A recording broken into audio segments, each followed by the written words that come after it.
Ministro Berni, soy Luis Novarecio, con Rosario Vigossi lo saludamos. ¿Cómo le va? ¿Qué tal, doctor Novarecio? ¿Cómo está usted? Muy buenos días. ¿Cómo le cayeron las declaraciones del presidente? No, me parece, por sobre todas las cosas, la tomo con mucho respeto porque no solamente es el presidente, sino es un representante de nuestro espacio político. Ahora, está claro que cuando Alberto dice claramente, la ministra expresa lo que él piensa en materia de seguridad. Y está muy bien que así sea y eso es lo lógico que sea. Ahora, eso no significa que la ministra exprese lo que pensamos la mayoría de los bonaerenses.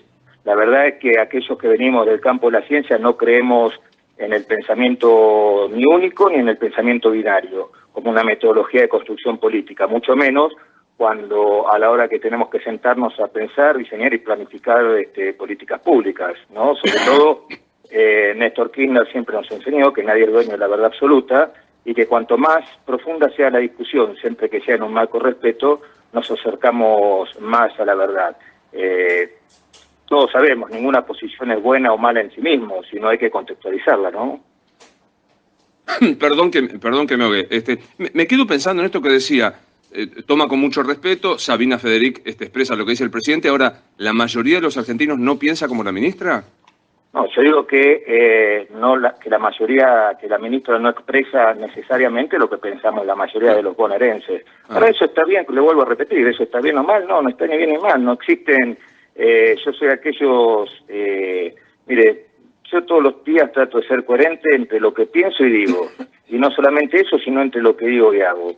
Pero además lo sostengo en el tiempo, ¿no? Hay muchos que usan de la construcción política la famosa frase de Groucho Marx, estos son mis principios y si no le gusta tengo otro. La verdad que yo siempre he mantenido mis principios, creo que el sostenimiento de nuestra postura política en el tiempo es lo que nos da la credibilidad ante la sociedad y sobre todo en una sociedad que entiende que no siempre lo opuesto está enfrentado, sino que también existe lo opuesto complementario. Entonces me parece que estamos haciendo una discusión donde no la hay, me parece que las discusiones se enriquecen el debate, me parece que estamos ante una Argentina que tiene muchísimos problemas estructurales, la provincia tiene problemas estructurales fuertes, y para eso el gobernador nos ha puesto a trabajar, para hacer los cambios necesarios. Ahora ningún cambio se logra desde el pensamiento único, si no logramos tener diferentes miradas, escucharnos y consensuar. Nadie, vuelvo a repetir, nadie es dueño de la verdad absoluta. Ahora digo, ¿qué cree? Estamos hablando con Sergio Berni. ¿Qué cree que fue lo que más molestó? ¿El tema de pensar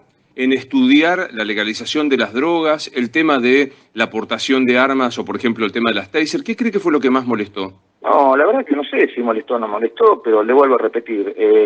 Creo que nosotros tenemos la obligación de decir lo que pensamos permanentemente. Creo que es un paso de la transparencia es exactamente eso, poder transmitirle a la sociedad lo que pensamos. Podemos estar equivocados, podemos tener la verdad puede ser a media, pero no por eso dejamos de decir siempre lo que pensamos. Y cuando lo decimos en base a la experiencia y al estudio, no somos improvisados. Así que, pero la verdad que me parece un hecho menor, me parece que la Argentina tiene problemas muy graves que afrontar de cara al futuro, la provincia tiene problemas de seguridad extremadamente graves, y me parece que para solucionarlo, le vuelvo a repetir, tenemos que tener una mirada de el disenso a veces, no permanentemente tenemos que estar de acuerdo entre todos. ¿Se pudo reunir con la ministra Federic? Sí, me reuní con la ministra el día que me convocó, estuve con ella y la verdad que coincidimos en muchas de las declaraciones por ahí que hice públicas. Pero bueno, le vuelvo a repetir, me parece algo totalmente intrascendente para la gravedad que estamos viviendo en la Argentina. A propósito de gravedad, y enseguida vuelvo al tema nacional, me gustaría su opinión sobre, porque conoce muy bien el tema Rosario, de hecho cuando fue secretario de Seguridad usted intervino con la Gendarmería, hoy nos volvemos a enterar de este caso de un homicidio por un sicariato en el Hotel Casino ahí en la entrada de Rosario. ¿Qué cree que está pasando? Digamos, ¿es una exageración del relato? ¿Es una cosa incontrolable lo que ocurre allí? Mire, usted sabe que el general Perón decía la única verdad es la realidad, y la realidad es lo que sucede todos los días en Rosario, y que no es más que la muestra de las secuelas que produce el narcotráfico, entre ellos la violencia, la corrupción. Usted sabe que si hay dos temas que sacude permanentemente a Rosario es cuando hablamos de violencia y cuando hablamos de corrupción, y cuando hablamos de corrupción no solamente lo hablamos desde una mirada policial, sino también que atraviesa la política, atraviesa la justicia. Bueno, eso es lo que está pasando en Rosario. Rosario es una muestra de lo que sucede con la actividad del narcotráfico en el mundo y una actividad que en la Argentina claramente viene avanzando a pasos agigantados, porque en el narcotráfico predomina lo que se denomina efecto globo. Vio que usted un globo inflado lo aprieta en una punta y se infla por la otra. Bueno, esto comenzó en Colombia. Colombia se trasladó la violencia y la corrupción a Centroamérica, se trasladó de Centroamérica a México, de México a Brasil, y obviamente eso se viene trasladando hacia los diferentes países de Latinoamérica. Por eso siempre sostengo que, como decía Einstein, solamente los locos esperan diferentes resultados haciendo siempre lo mismo, y me parece que estamos ante una oportunidad de sentarnos a discutir un nuevo paradigma de cómo afrontar el tema del narcotráfico, que está claro que no solamente fracasó en la Argentina, sino también fracasó en el mundo. Y este fracaso no es producto del gobierno anterior, ni del anterior, ni del anterior, sino de haber adoptado una postura que no fue la correcta a lo largo de estos 40 años. Bernie, ¿cuál es el eje que usted tiene en la mira para resolver el tema de la superpoblación en las cárceles? ¿Es liberar presos? No, mire, justamente no estoy de acuerdo con esa postura. Creo que, primero, hoy tenemos una realidad, que las cárceles están extremadamente superpobladas. Yo le digo que cuando uno recorre es infrahumano ver la gente haciendo turno para dormir en un baño. Más allá de todo eso, sí, que son cuestiones que pueden o no gustar, de acuerdo a lo que pensamos, nosotros que actuamos bajo la órbita del derecho, nosotros sabemos que las cárceles son un lugar de resociabilización de los presos. En ese marco ningún preso se resociabiliza, por el contrario, va profundizando su profesión de delincuente. Usted hoy en la cárcel entra un ladrón de billetera y sale un ladrón de banco. ¿Por qué? Porque no hay resociabilización, porque no hay contención, porque está en contacto permanentemente las 24 horas con gente igual o de mayor peligrosidad, y por lo tanto o seguimos escondiendo la cabeza como el avestruz o ponemos a discutirnos reformas profundas. Yo creo que en la situación que hoy estamos en la Argentina merecemos una respuesta rápida. Me parece, yo soy de aquellos que creo que el trabajo es la mejor manera de resociabilizar a aquellos que han cometido delito, que el trabajo tiene que ser productivo, que un preso por lo menos debe producir lo que consume. Para que usted tenga una idea, mire, yo le voy a dar un número que a veces, a mí no me gustan los números, pero son explicativos. Yo tengo prácticamente cerca de 4.000 detenidos en las cárceles para un total de 1.700 camas, ¿no?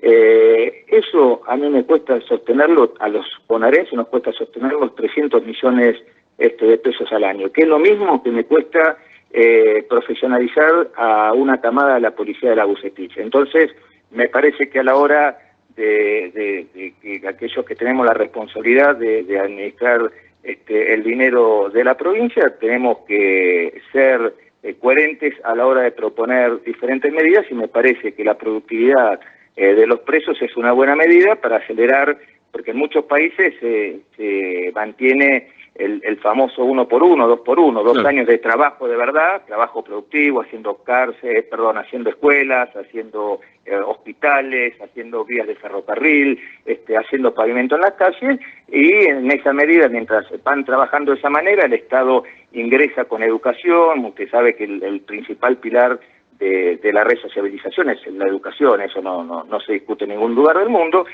Mientras el preso va trabajando, el Estado lo va acompañando en la educación, y cuando lo libera una persona que ya está resociabilizada, que está formada, acostumbrado al hábito del trabajo, y por sobre todas las cosas articulada en cooperativas que tenga que ver con las actividades de los exconvictos. Mire, nosotros tenemos una experiencia muy importante. Usted sabe que en la provincia de Buenos Aires el 85% de los delitos graves están realizados por personas que son reincidentes, o sea que ya estuvieron en la cárcel. Y nosotros tenemos la experiencia con una cooperativa que se formó a través de gente que fue liberada, que se llama Cabrones, donde articulamos, donde le damos los instrumentos necesarios, la formación, para que una vez liberados ingresen a esas cooperativas y desde las cooperativas generar actividades productivas. Claro. Y la verdad que el grado de reincidencia es prácticamente inexistente. Por lo tanto, si nosotros no generamos las condiciones de resociabilización, si el Estado no le da la sustentabilidad en el tiempo una vez que sale de la cárcel, está claro que va a volver necesariamente al delito. Entonces, no hay que ser hipócrita, las cosas hay que decirlas, puedo tener razón, puedo no tener razón, hay que discutirlas, pero lo que no podemos dejar de hacer es discutirlo. O sea, ¿usted se imagina, no sé, impulsando en la provincia de Buenos Aires un régimen en donde los presos salgan a hacer, construir rutas, refaccionar escuelas como modo de resocialización? Estoy totalmente convencido que hoy, ante esa gravedad, es el camino que hay que seguir, con sus diferentes, obviamente, modificaciones, pero creo profundamente que los presos hoy tienen que estar construyendo escuelas, tienen que estar construyendo hospitales, tienen que estar construyendo rutas, tienen que estar arreglando las calles de los vecinos, y no como una manera de castigo, sino como una manera de introducirlo al mundo del trabajo, a partir de allí que sea la columna vertebral para la resociabilización, y después el Estado debe garantizar generar los instrumentos y mecanismos necesarios, no solamente para controlar, sino para que ese individuo tenga las herramientas para ser un hombre de bien y no vuelva a caer nuevamente en el delito. Dos últimas, estamos hablando con Sergio Berni. Frente a toda la polémica, ¿usted ratifica que hay que sentarse a estudiar la posibilidad de la legalización de todas las drogas en la Argentina? Sí, absolutamente, no tengo ninguna duda. Me parece que, vuelvo a repetir, Rosario es la mejor muestra del fracaso de las políticas de combate contra el narcotráfico. Vuelvo a repetir, esto no es una cuestión ideológica, no tiene que ver con el gobierno anterior, no tiene que ver con los anteriores, sino que tiene que ver con una manera de afrontar este flagelo, un mecanismo que ha impuesto Estados Unidos de la década de los 80 y que, vuelvo a repetir, ha fracasado en el mundo, y si no, fíjese que hasta fracasado en el mismo Estados Unidos. Hoy en Estados Unidos se consume el 85% de la droga que se produce en Latinoamérica. Entonces, sería ridículo discutir que el problema del narcotráfico son las fronteras, que el problema del narcotráfico es el control de los cielos, que el problema del narcotráfico tiene que ver con el control de los mares. Está claro que eso ha fracasado porque Estados Unidos tiene una de las mejores instituciones en materia de lucha contra el narcotráfico, que es la DEA, tiene las fronteras más custodiadas, y sin embargo la droga sigue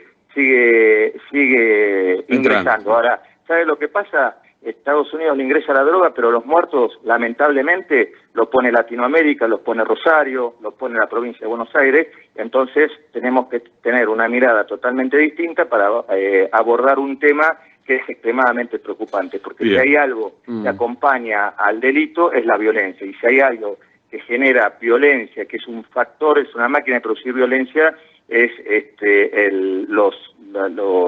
los niveles de actuaciones territoriales del narcotráfico. ¿Cuánto hace que no habla con Alberto Fernández, doctor Berni? Muchísimo. Muchísimo, hace años. Y si lo está escuchando ahora, después que le dijo que Berni se dedica a la provincia que tiene bastante problemas, ¿qué le dice? Me dedico permanentemente a la provincia, que intento hacerlo mejor, lo intento hacer desde una mirada profesional, no lo hacemos desde una mirada caprichosa ni ideológica. Yo creo que la seguridad no reconoce fronteras ideológicas, y que yo soy de aquellos que, vuelvo a repetir, no creo en el pensamiento ni único ni binario, y que nadie es dueño de la verdad absoluta, y que las cuestiones hay que discutirlas, y vuelvo a repetir, cuanto más profunda la discusión, los más beneficiados son los argentinos. ¿Le dolió que lo cruzara de esa manera? No, en absoluto, para nada. La verdad que no, me parece insignificante ante la responsabilidad y el grado de problemas que tiene la Argentina hoy. Le agradezco.